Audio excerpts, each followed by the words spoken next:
Okay बच्चों, तो फिर हम स्टार्ट करते हैं। देखो जो कल हमने किया था that was common base NPN transistor.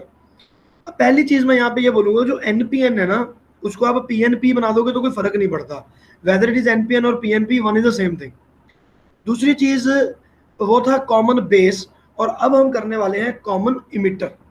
तो कॉमन इमिटर बेस ये जब मैं बनाऊंगा तो कैसे बनेगा, देखो एक ये हो गया, उसके बाद एक थिन हो गया, और फिर एक थोड़ा सा हमारे पास थिक हो गया कंपैरेटिवली। ओके, और अब इसमें जब मैं होल्स बना रहा हूँ, इलेक्ट्रॉन बना रहा हूँ पहले तो इसमें इलेक्ट्रॉन ज़्यादा दिखाने हैं मैंने, तो चार चार दिखा दिए। ठीक है, इनमें मैंने होल्स दो ही दिखाए, और यहाँ पर भी मैं चार दिखा रहा हूँ। ठीक है, तो ये इस तरह से मेरे पास सारी की सारा चीज़ बन गया, ज़्यादा ड्राइंग में नहीं पढ़ रहा हूँ। और अब जब मैं इसका सर्किट बनाऊंगा तो कैसे बनेगा,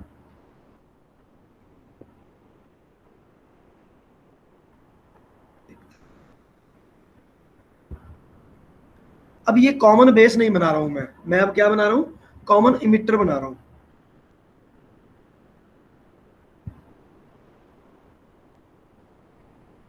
तो कॉमन इमिटर के लिए इमिटर कॉमन करना है, तो यहां से मैं एक वायर उठाऊंगा। तो ये बिल्कुल वो वाला सिस्टम है जो कल आपने वीडियो में देखा है, एग्जैक्टली सेम है। ठीक है, ये हो गया मेरे पास कॉमन इमिटर।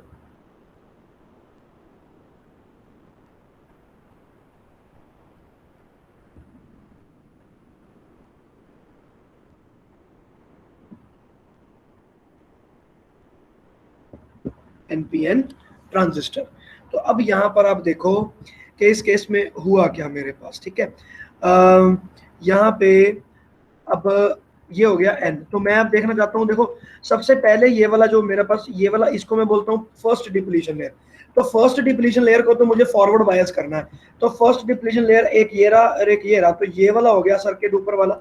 तो इसमें मुझे जब बैटरी लगानी है तो ये सोच के लगानी है कि भाई इसका मुझे फॉरवर्ड बायस करना है। तो ये एन के साथ मुझे नेगेटिव लगाना है और पी के साथ मुझे पॉजिटिव टर्मिनल लगाना था।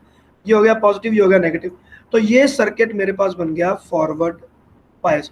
ऑब्वियसली ये दूसरे वाला जो है इसको मैं रिवर्स बेसिस में लेकर जाना चाहता हूँ, और रिवर्स बेसिस पे मेरे पास ये कैसा बनेगा ये देख लेते हैं। रिवर्स बेसिस में बैटरी हमेशा बड़ी लगेगी, और रिवर्स बेसिस पे मुझे ये वाले डिप्लीशन को लेयर को ध्यान में रखना है। तो इसके इधर कौन सा है, एन है, तो ये वाले एन को रिवर्स में लेकर जाना है। तो इस वाले एन को लेकर जाना है, मतलब यहाँ पे पी लगेगा। तो मैं यहाँ पर मैंने लगा दिया पी। ये देखो, तो ये हो गया आपके पास प्लस, ये हो गया माइनस।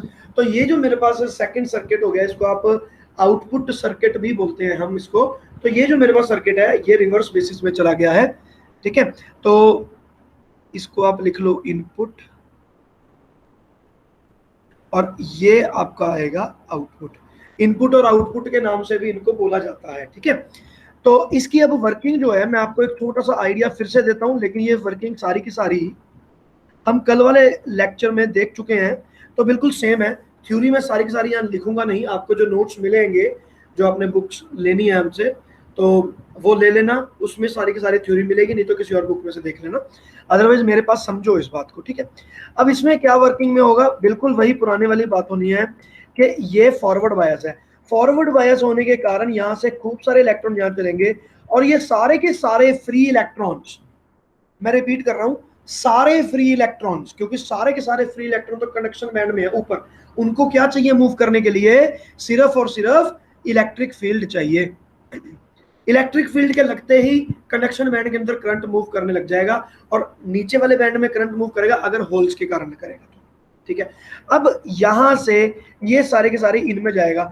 हमारे पास जो पहले एनपी और पीएन ट्रांजिस्टर जो डायोड हमने किए थे, तो उसमें हमारे पास ऑलमोस्ट दोनों की डोपिंग सेम थी। Number of holes were equal to number of electrons in दूसरी जगह पे, तो जिसके कारण वहां पर तो बड़े प्यार से उनका कनेक्शन होना शुरू हो गया था।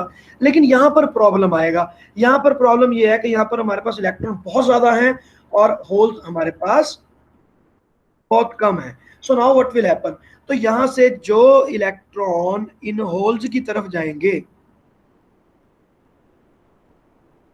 ठीक है, जो इन होल्स के अंदर जो एंटर कर गया वो तो यहाँ से इस तरह से ट्रांसफर करेगा, यहाँ से यूं, यहाँ से यूं, यहाँ से यूं, और फिर यहाँ से वायर के अंदर। एक तो ये वाली मूवमेंट होगी, और दूसरी मूवमेंट जो हमारे इस इलेक्ट्रॉन को मिलेगी वो होगी ऐसे, डायरेक्ट मूवमेंट जो होनी है, एक ये वाली मूवमेंट होनी। अब आप सोच के देखोगे कि क्यों होगा, क्योंकि यहाँ पर मेरे पास एक बहुत हाई पोटेंशियल पॉजिटिव लगा रखा है, तो यहाँ पर मुझे हाई पॉजिटिव पोटेंशियल मिल रहा है, इसमें कोई दो राय नहीं। तो इन्होंने तो ये देखना है कि मैं इलेक्ट्रॉन हूँ, नेगेटिवली चार्ज हूँ, और यहाँ पर मेरे पास पॉजिटिव चार्ज पड़ा है, तो भाई मुझे वहां पे भाग के जाना है। तो यहां से इलेक्ट्रॉन जो होल के अंदर चले गए, वो तो इस बेस के अंदर से होते हुए इस वायर के अंदर चले गए, and they have created a current. तो यहां पर एक करंट क्रिएट हो गया, इलेक्ट्रॉन चले गए यहाँ पे इसके अंदर, तो यहां से एक करंट आ गया, and we will call it I B, base. तो ये बेस है, तो आई बी हो गया मेरे पास, बेस का करंट हो गया यहाँ पे, तो छोटा सा करंट यहाँ पे बन गया, तो ये इलेक्ट्रॉन इसके अंदर जाने लग गए। लेकिन जो ज्यादा से ज्यादा इलेक्ट्रॉन हमारे पास यहाँ थे वो आगे क्रॉस किए, और यहाँ पर बहुत सारे इलेक्ट्रॉन इकट्ठे हो गए। अब ये जो सारे इलेक्ट्रॉन थे वो अगेन सारे के सारे आगे मूव करेंगे, क्योंकि ये जो अगर सोचा जाए तो ये रिवर्स बायस्ड है। रिवर्स बायस होने का मतलब ये है कि ये वाले रीजन में एक्चुअली में हमारे पास जो मेजॉरिटी चार्ज करियर थे वो थे इलेक्ट्रॉन, और माइनॉरिटी चार्ज करियर थे वो थे होल्स। तो यहां से इलेक्ट्रॉन सारे के सारे नीचे की तरफ अट्रैक्ट हो जाएंगे, तो ये वाला जो डिप्लीशन लेयर था ये और बड़ा होगा। और एक्चुअली में अगर मैं बात करूं तो मेजॉरिटी चार्ज करियर का डिप्लीशन नंबर 2, जो मेरे पास ये जो लेयर है, सेकंड नंबर की जो लेयर है, उस लेयर में मेजॉरिटी चार्ज करियर का ट्रांसफर नहीं होगा। लेकिन जो ऊपर से कंडक्शन में इलेक्ट्रॉन आ गए, वो आ गए भी अपनी मर्जी से आए हैं, तो यहां से इलेक्ट्रॉन निकलकर इसके अंदर गए, ठीक है, और ये सारे के सारे इलेक्ट्रॉन यहां पर चले गए। तो यहां पर मुझे मिला एक भारी भरकम करंट, ये बहुत सारे इलेक्ट्रॉन्स यहां पर मूव कर रहे हैं, तो मुझे जो यहां से करंट मिलने वाला है ये बहुत हाई करंट होगा, and I will call it, sorry, collector current, IC, and this is called collector current.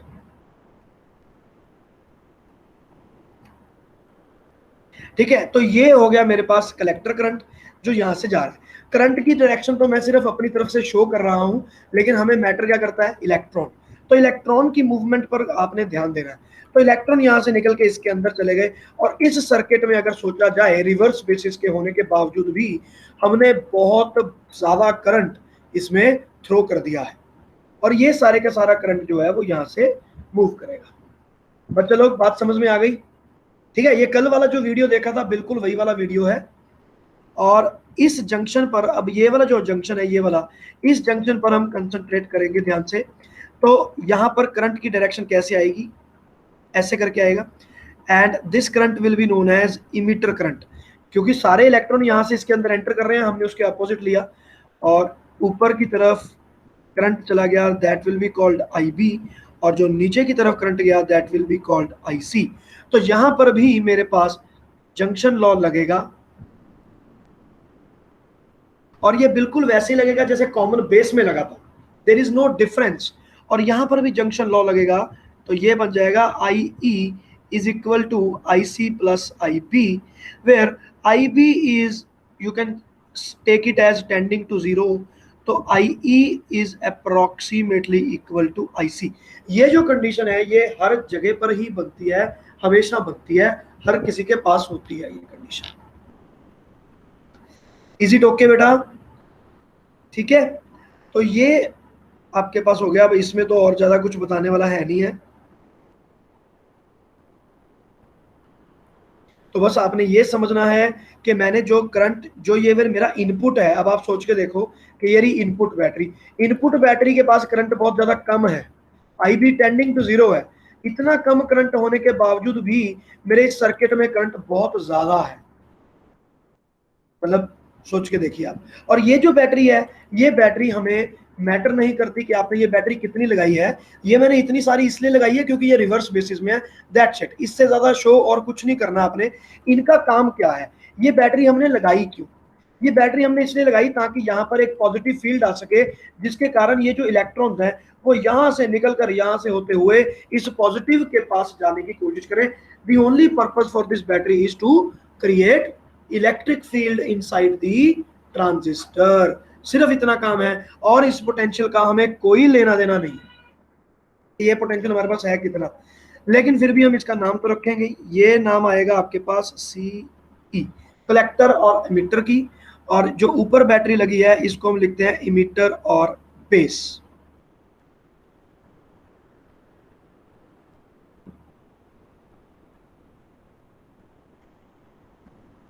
ठीक है, तो ये मेरे पास आ गया।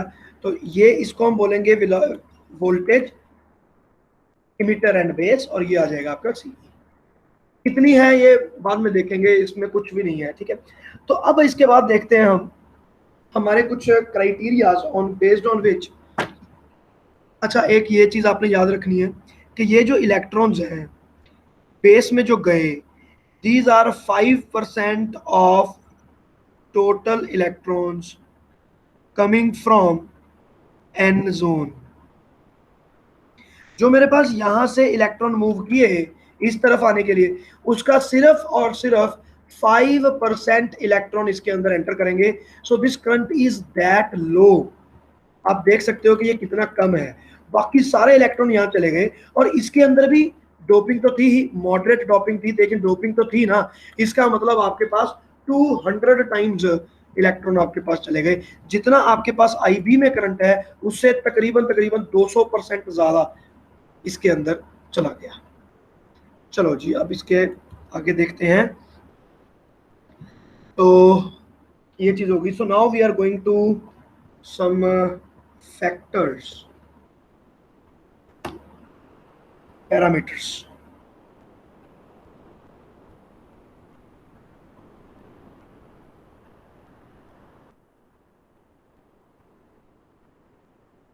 पैरामीटर्स, तो सेमीकंडक्टर के कुछ हम पैरामीटर्स की अब हम बात करेंगे कि किन पैरामीटर्स पे हम जज करते हैं कि भाई कौन सा सर्किट अच्छा है, इसमें क्या उसमें क्या, इस तरह से। ठीक है, तो यहाँ पे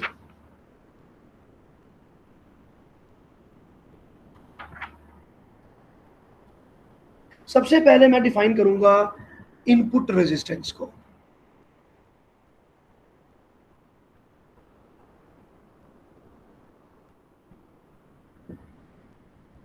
देखो, इनपुट रेजिस्टेंस यहाँ पर क्या आएगा। अब यहाँ पर एक्चुअली में V = IR, ओम्स लॉ यहाँ पे अप्लाइड नहीं है, ये कोई रेजिस्टेंस नहीं है, इट्स नॉट ए रेजिस्टर। ठीक है, तो हम इसको रेजिस्टर तो नहीं कहेंगे। तो यहाँ पर हम रेजिस्टेंस जब डिफाइन करेंगे, तो मैंने आपको पहले डिफाइन किया था डायनामिक रेजिस्टेंस। तो सिंपल बात है, मैं यहाँ पर ऐसे ही करूंगा, input resistance is given by the change in voltage of input circuit, that is VBE, divided by the current that is flowing through it. तो ये आ गया मेरे पास करंट IB। ये बात समझ में आ गया। तो यहां पर हमने लिखा डेल्टा IB, और इसके ऊपर हम कंडीशन लगाकर चलेंगे that our VCE is constant. देखो क्या लिखा है मैंने, ये VCE को मैं एक सर्टेन बैटरी में लगा दिया। अब उसके बाद मैं देखूंगा कि यहाँ पर क्या करंट की वेरिएशन आ रही है।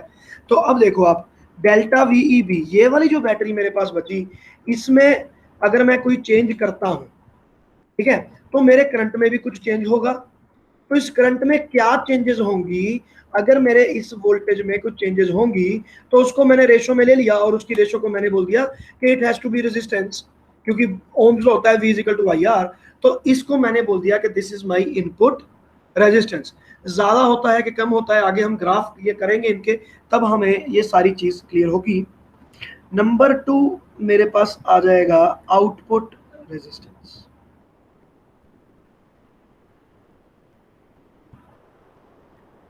तो आउटपुट रेजिस्टेंस जो आ गया, वो आ गया output voltage delta VCE divided by जो मेरे पास आउटपुट का जो करंट था दैट वाज IC, कि उसमें कितनी चेंजेस होती हैं। ऑब्वियसली मैं यहाँ पर अब लिखूंगा कि VEB कीपिंग कांस्टेंट। तो अब मैं इस बैटरी को मैंने कांस्टेंट कर दिया, इसमें थोड़े से चेंज करने पर IC में कितनी चेंजेस आती हैं उनको मैंने यहाँ पे नोट कर लिया। तो इससे मैं बोल दूंगा कि भाई ये मेरा हो गया आउटपुट रेजिस्टेंस। तो इसके ग्राफ बनाएंगे तब आपको पता चल जाएगा स्लोप से कि भाई किसकी कितना रेजिस्टेंस आपके पास बन रहा है। चलो जी, थर्ड, ना third is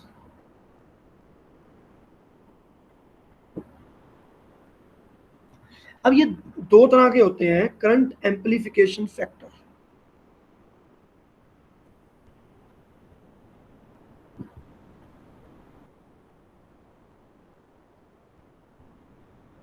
current amplification factor, ठीक है। तो ये दो तरह का रहेगा। तो दो सर्किट हमने पढ़े हैं, एक कॉमन बेस है कॉमन एमिटर। तो कॉमन बेस में हम कैसे यूज करते हैं ये पहले देखेंगे।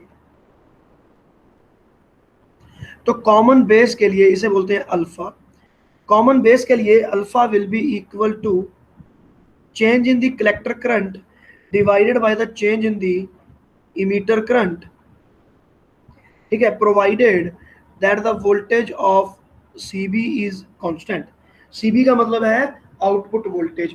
तो ये कॉमन बेस के केस में मेरे पास कलेक्टर बेस वाला हो जाएगा ना, तो ये आउटपुट वाले सर्किट का हो गया। तो आउटपुट वाले सर्किट को आप अगर कांस्टेंट कर दो तो उनमें क्या क्या वेरिएशन आएगी। अच्छा बेटा, इसमें मैं आपको एक बात और इन्फॉर्मेशन के लिए बता दूं, ये बैटरी मैंने आपको कहा कि इसका एक्चुअल में कोई यूज नहीं है, ये वो ऐसा नहीं होता। एक्चुअल में इसका यूज होता है, लेकिन क्या होता है, जितनी ये बैटरी बड़ी कर देते हैं ना हम, आपको एम्पलीफाइड सिग्नल मिलता है, तो उसको एम्पलीफिकेशन करते हैं, तो करंट आपका इंक्रीमेंट तो होता ही है। लेकिन ये जो इंक्रीमेंट हो रहा है, अब हमने इसमें जब हमने देखा तो हमने ये वाली बैटरी को कांस्टेंट करके चलना है, ठीक है ना। इसलिए मैंने बताया कि अगर मैं ज्यादा बड़ी बैटरी लगाता हूँ तो एम्पलीफिकेशन ज्यादा, मतलब जैसे मेरे स्पीकर में से और भी ऊंची आवाज आएगी, मैं जितने मर्जी वॉल्यूम पे बोलूं लेकिन वहां पे और ऊंची आवाज पे आ रही है। तो उसके पीछे रीजन क्या है कि आपने भाई उसको ज्यादा करंट दे दिया और ज्यादा बड़ी बैटरी लगा दी, लाइक दैट। अब इसके बाद आ गया कॉमन बी। तो ये पॉइंट बी और ये आया कॉमन इमिटर के लिए, इसको हम बोलते हैं बीटा। कॉमन इमिटर के लिए होएगा यहाँ पर भी वही के कलेक्टर के करंट में चेंजेस फाइंड करनी है जब मैं इमिटर वाले करंट में चेंजेस करूंगा। लेकिन यहाँ पर हम क्या लिखेंगे, VCE is equal to constant. तो देखो आपके इस सर्किट में आउटपुट क्या है, VCE है आउटपुट बैटरी। तो यहाँ पर मेरे पास आउटपुट बैटरी क्या आ गई, VCE is equal to constant हो गया। तो बात क्लियर हो गई, ठीक है। तो कॉमन बेस और कॉमन इमिटर का आपके पास ये दोनों बन गए। अब यहाँ पर इन दोनों में अल्फा और बीटा में एक रिलेशन भी होता है,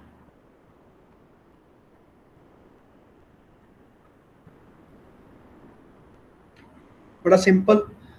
अब वो क्या आएगा, ठीक है, I I E is equal to I C plus I B, ये तो है ही है। और यहाँ पर आई सी के नीचे हमारे पास आई ई है, ठीक है। तो स्मॉल चेंज की अगर मैं बात करूं तो यहाँ पर डेल्टा लगा देंगे,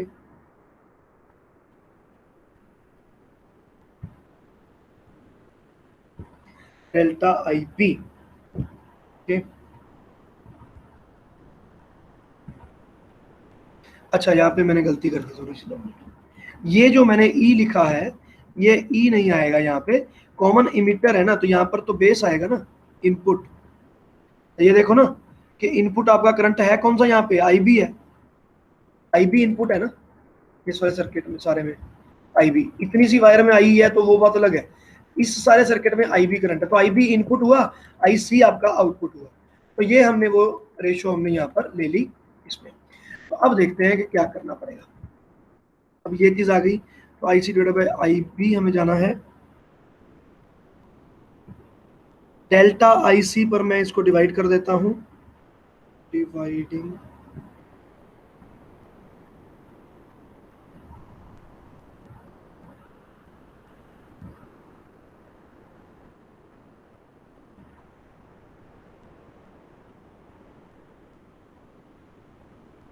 divided by delta I C is equal to 1 plus delta I C, ठीक है। तो अब इस ये मेरे पास हो गया आई सी बाई आई ई, तो ये इसका रेसिप्रोकल है, तो ये 1 बाई अल्फा हो जाएगा यहाँ पे, ठीक है। और ये वाला सी बाई बी है तो वो यहाँ पर आ गया, कॉमन मीटर ये बीटा हो जाएगा 1 बाई बीटा।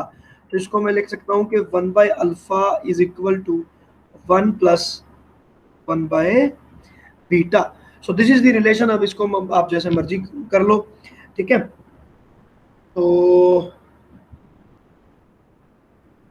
अल्फा की टर्म में हम निकाल लेते हैं यहाँ पे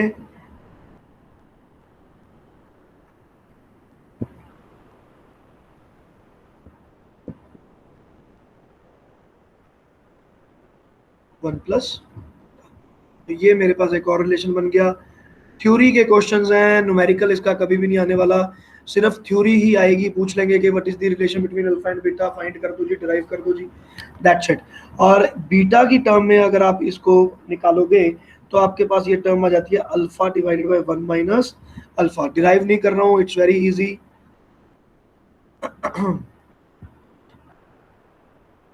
तो अल्फा और बीटा आपके सामने है, ठीक है।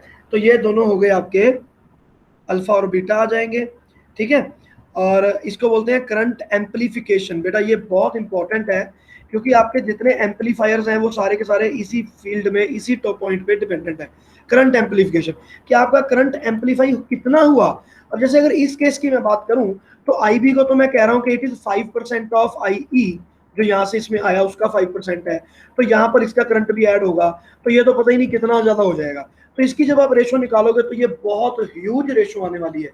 That is why common emitter NPN transistor is more widely used than the common base. Common base आपको करवाते हैं हम सिर्फ इसलिए ताकि फर्स्ट ऑफ ऑल आपको समझ में आ जाए भी हो क्या रहा है, पिक्चर क्या है, फिर आपको कॉमन एमिटर की तरफ लेकर जाया जाता है। आपको जो मैंने वीडियो बनाया दिखाया था उसमें भी आप देख लोगे कॉमन एमिटर ही था, because everywhere common emitter transistor is used generally, क्योंकि इसकी रेशो बहुत ज्यादा सही रेशो है, अल्टीमेट रेशो आ जाती है इसकी। और यही आपका एम्पलीफायर है, ठीक है ना। आगे एम्पलीफायर भी हम करेंगे। तो ये हो गए आपके amplification factor. Let me see, तो इनमें इनकी वैल्यू ये लिखवा देते हैं। Alpha is approximately equal to 0.95 to 0.99, ठीक है, तो बहुत कम है। और बीटा की अगर मैं बात करूं कंपैरेटिवली, ठीक है, so this is coming out to be nearly 20 to 100। आप देख सकते हो फर्क, इसमें अल्फा जो है वो बहुत ही ज्यादा कम है, मतलब नियरली 1 है। मतलब आईसी और आई तो अप्रोक्सीमेटली इक्वल ही होते हैं, इनमें कोई फर्क ही नहीं होता, तो ये तो अप्रोक्सीमेटली इक्वल है, तो 1 के आसपास आ जाएगा काम। लेकिन अगर मैं बीटा की बात करूं तो आई बी टेंडिंग टू 0 है और आईसी बहुत ज्यादा है, तो you can see that it is coming out to be like 100 times current हो जाएगा इसके पास।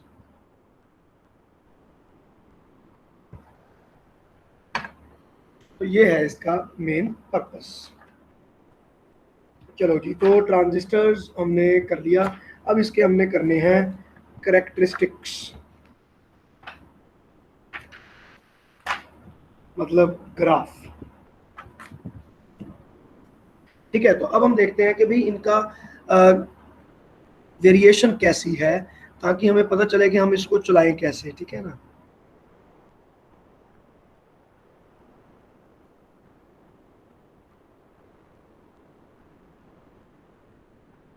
सबसे पहले आप कॉमन एमिटर ही कर लेते हैं, फिर हम कॉमन बेस करेंगे, ठीक है ना।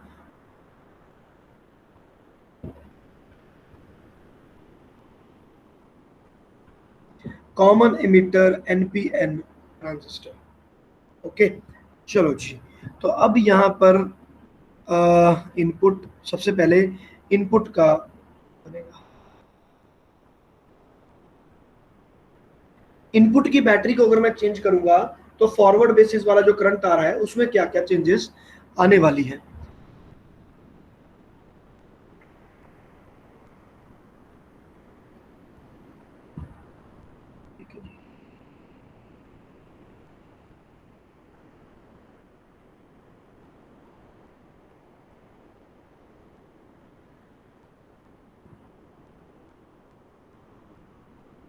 और ये इनपुट है, तो मैं कॉमन एमिटर का बात कर रहा हूँ, तो इनपुट में वोल्टेज कौन सी लगी हुई है, ईबी, ठीक है, और इसके यूनिट्स तो हमारे पास वोल्ट ही हैं, ठीक है ना। चलो, तो अब देखते हैं कि ये जो मेरे पास बन गया, ये वाला इनपुट सर्किट जो है इसके बारे में ग्राफ। अब आप सोच के देखो कि क्या इसका ग्राफ कैसा बनेगा। भाई फॉरवर्ड बेसिस में आपका ये लगा हुआ है, और फॉरवर्ड बेसिस में लगे करंट ऐसे चल रहा है, तो इसमें फॉरवर्ड बेसिस वाला ग्राफ ही तो बनेगा, देयर इज नो डिफरेंस। कोई फर्क ही नहीं पड़ रहा। इस वाले केस में हम कह सकते हैं कि फर्क पड़ेगा, क्योंकि यहाँ पर एक्चुअली में रिवर्स बेसिस में करंट 0 होना चाहिए था, लेकिन यहाँ पे तो करंट आपका डबल ट्रिपल हो गया, तो यहाँ पर चेंजेस होंगी, लेकिन डिप्लीशन नंबर 1 में कोई भी चेंजेस नहीं होंगी। तो इनका तो आपका जो ग्राफ बनेगा वो ऐसा ही बनेगा, but there is still one change. वो क्या होगा वो मैं आपको बताऊंगा। तो यहाँ पे मेरे पास ये बनेगा ऐसा,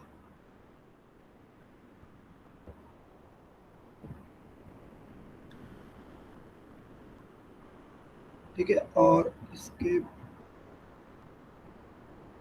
से ऐसे।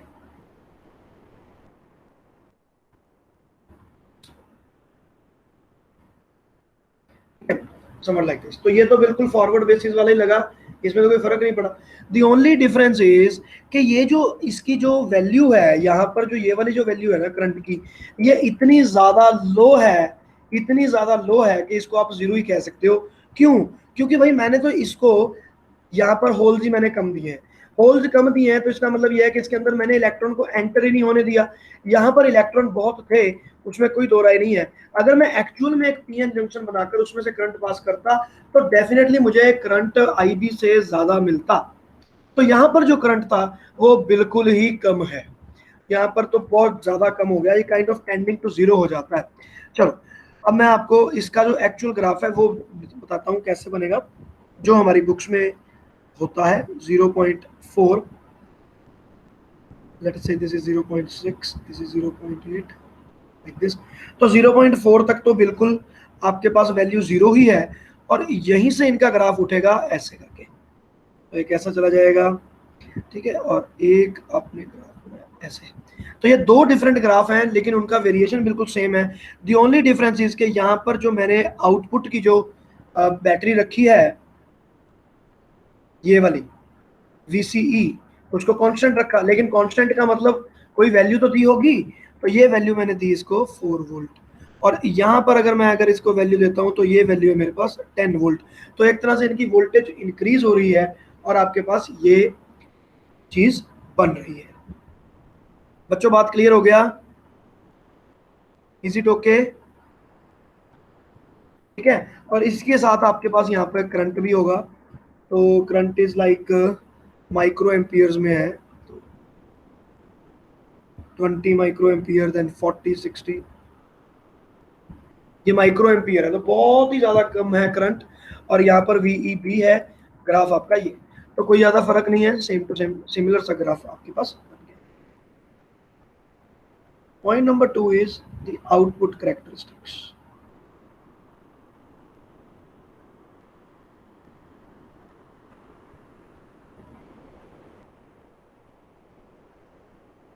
तो आउटपुट कैरेक्टरिस्टिक्स हमारे पास जो आएंगे वो थोड़े से फर्क यहाँ पर डालेंगे, ठीक है ना।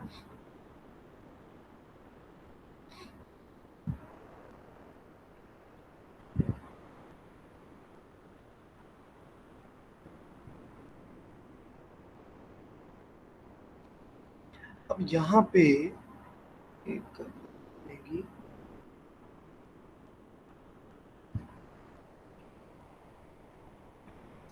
और यहाँ पे कैरेक्टरिस्टिक्स थोड़े से बढ़े हैं।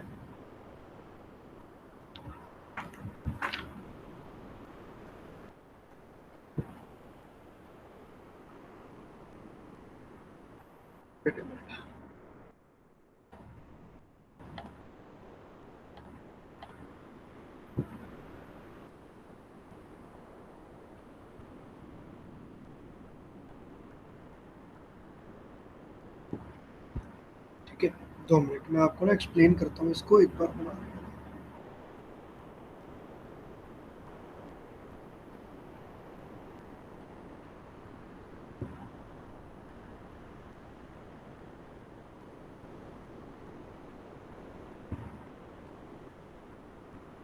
इस तरह से ये कैरेक्टरिस्टिक्स यहाँ पे बनेंगे।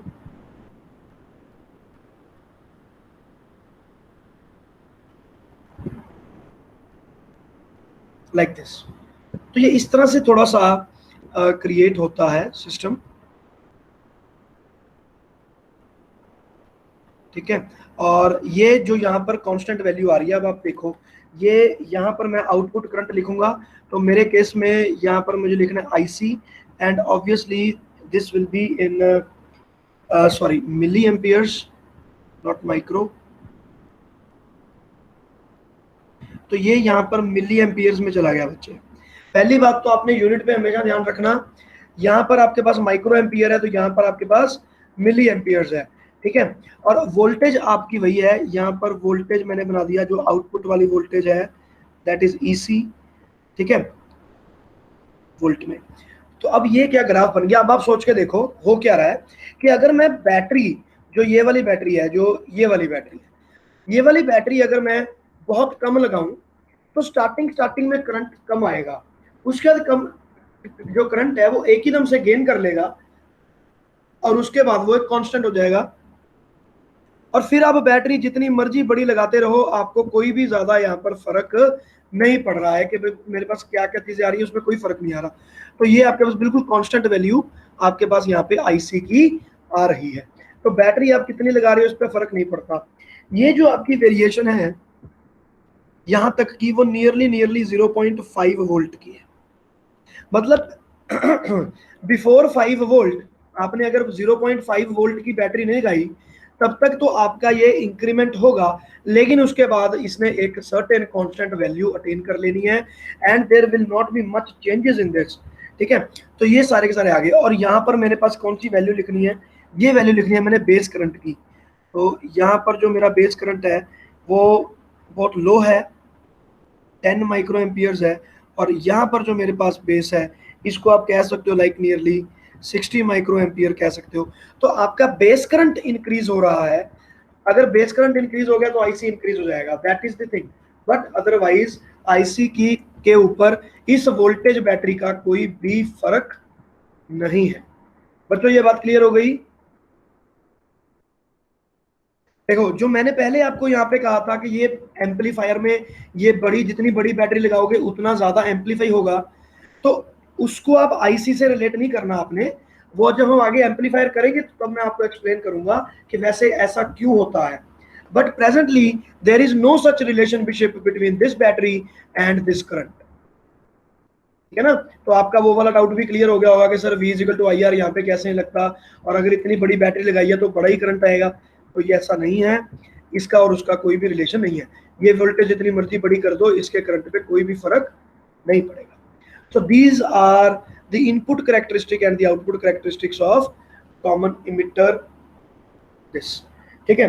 और इसके बाद कॉमन बेस जो होता है वो भी मैं बना देता हूँ, ऑलमोस्ट सिमिलर बनेगा। तो मैं इस पूरे को ही कॉपी करता हूँ, या ऐसा करो पहले इसको कर लो।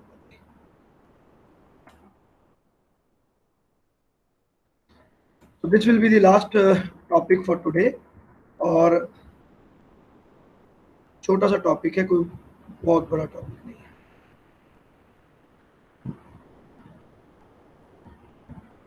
So now this is not emitter, अभी आ गया कॉमन बेस एनपीएन ट्रांजिस्टर। तो इनपुट कैरेक्टरिस्टिक्स इसके कैसे बनेंगे, तो इनपुट कैरेक्टरिस्टिक्स ऑलमोस्ट सेम, क्योंकि फॉरवर्ड बेसिस में ही होता है वो भी। तो इनपुट कैरेक्टरिस्टिक में कोई बहुत ज्यादा फर्क नहीं पड़ेगा, सिर्फ थोड़ी मोटी वैल्यूज का फर्क पड़ सकता है, इससे ज्यादा फर्क नहीं है। लेकिन जो आपके पास आउटपुट कैरेक्टरिस्टिक है वो थोड़े चेंज हो जाते हैं।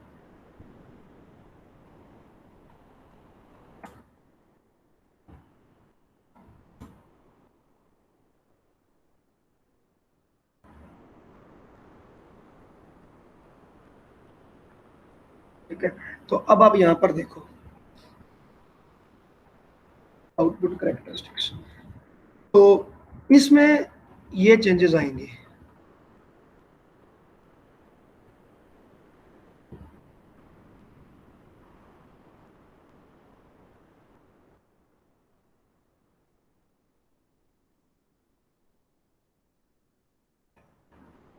ये बस यहीं से सीधा हो जाएगा ये, ठीक है ना। पहले तो उसमें जाता था ऐसे आएगी ये line, that is the only difference here, ठीक है। तो ये है आपके पास सारी की सारी चीज। और ये हो गया आउटपुट कैरेक्टरिस्टिक फॉर। वैल्यूज में कोई बहुत ज्यादा अंतर नहीं है, कोई फर्क नहीं है, इसलिए ज्यादा फर्क नहीं पड़ता। आपको सिर्फ इस बात पे ध्यान रखना है कि ऊपर की तरफ अगर हम जाएंगे तो आईबी की वैल्यू इंक्रीज होगी, बस इतना अगर आपको पता है तो कोई प्रॉब्लम नहीं है। ये वाला आपने चीज बना लेनी है। बाकी चीजें आप बुक से देख लेना, जहाँ पर आपको ग्राफ बनेगा वहां पे चीजें लिखी रहेंगी, जैसे दो चार वैल्यूज, उनको आपने अगर याद कर लिया तो याद कर लिया, अदरवाइज कोई रिक्वायरमेंट नहीं है। तो ये होते हैं मेरे पास कॉमन बेस के कैरेक्टरिस्टिक्स। अच्छा, ठीक है, अगर कुछ चेंजेस होंगी तो मैं आपको इसमें नोटिफाई कर दूंगा। इसमें इनपुट, हाँ यहाँ पर ये वाली वैल्यूज चेंज होंगी, देखो कैसे चेंज होंगी। इनपुट करेक्टरिस्टिक कैसे आएगा, ये देखो यहाँ पे ये चेंजेस होगा। इनपुट करेक्टरिस्टिक जो मेरे कॉमन बेस वाला है उसमें आई ई होता है, हाँ, और ये क्या आएगा, ई इंटू बी आएगा। This will be the differences. और यहाँ पर अगर मैं आउटपुट करेक्टरिस्टिक देखूं तो आउटपुट यहाँ पर आईसी है, बिल्कुल करेक्ट है, लेकिन यहाँ पर सी भी आ जाएगी बैटरी मेरे पास, क्योंकि कॉमन बेस है तो कलेक्टर और बेस कनेक्ट होंगे, तो ये आ जाएगा वीसीबी। तो this will be the only differences, और कुछ भी नहीं है। चलो जी, so with this I am closing today's lecture. अगर बेटा कोई डाउट है तो पूछ सकते हो आप।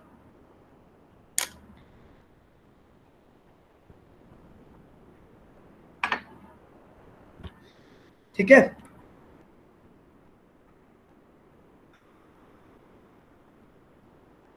Wait a minute.